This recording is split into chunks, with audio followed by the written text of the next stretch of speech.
Monsieur Jean-Paul Aramey, bonjour. Président de Sécure Finance, et vous êtes donc c'est une entreprise de veille juridique et financière internationale, organisateur du premier forum sur la finance islamique le 6 décembre 2007, c'est-à-dire tout récemment.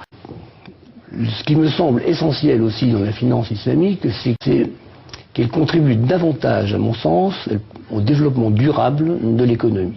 Aujourd'hui, en tout cas, compte tenu des dérives du système financier occidental, traditionnel, elle représente un meilleur atout dans le développement durable et dans le développement de l'économie. Quels sont les impacts précisément de cette économie, de cette finance islamique, sur le fonctionnement de l'économie mondiale, Monsieur Laramey?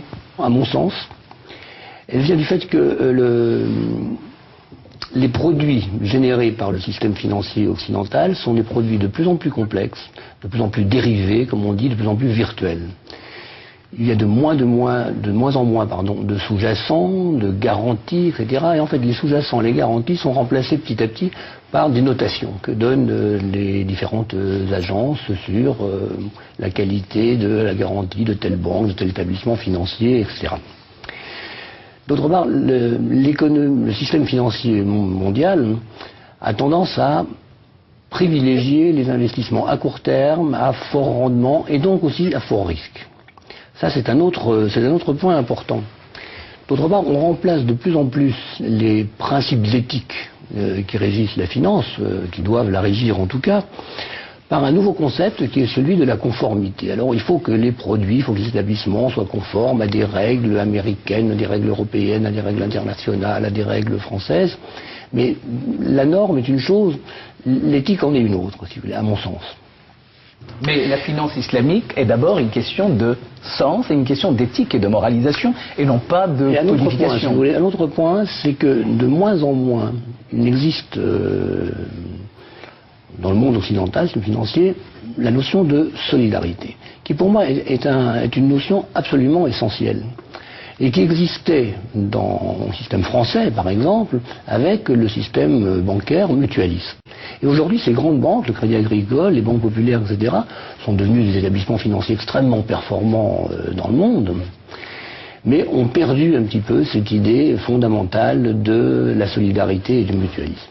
Ce que j'observe en revanche, c'est que la finance islamique est beaucoup plus éthique, et beaucoup plus solidaire, et beaucoup plus rassurante, et beaucoup plus favorable au développement durable.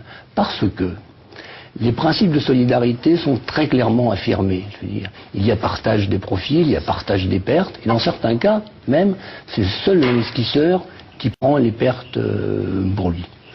Il y a une exigence permanente de sous-jacents, de garanties, même si aujourd'hui on arrive tout petit peu à contourner ça, mais c'est une exigence absolument colossale et qui provient de la prohibition, en particulier du garbar ou du mésir, c'est-à-dire l'interdiction de la spéculation, l'interdiction des paris sur l'avenir. Il y a un point que je voudrais souligner qui me paraît aussi important, c'est le fait que je crois, sans être un expert comme vous, mais je crois que la finance islamique est peut-être en passe de compenser un grave problème qui est celui de la finance aujourd'hui, la finance occidentale, c'est le fait qu'un certain nombre de gens sont exclus du système bancaire, même le système bancaire le plus basique. Il faut savoir qu'en France, il y a environ entre 20 et 25% des gens français, habitant en France, qui sont exclus du système bancaire, parce qu'ils n'ont pas assez de revenus, parce qu'ils sont pas assez riches, parce qu'ils n'ont pas assez de sécurité, etc.